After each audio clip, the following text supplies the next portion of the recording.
Hello and welcome to Do It Yourself channel. Today I will show you where to find the option how to customize transparency of fading float of the floating color inversion shortcut button in Realme 14 Pro phone.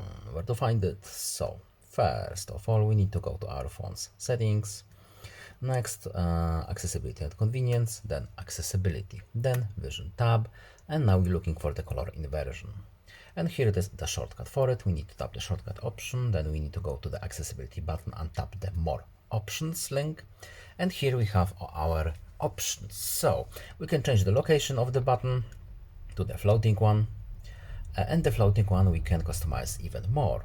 We can change its size, of course. We can enable fading, and here we have the slider for the fade. And that's pretty much it. Goodbye.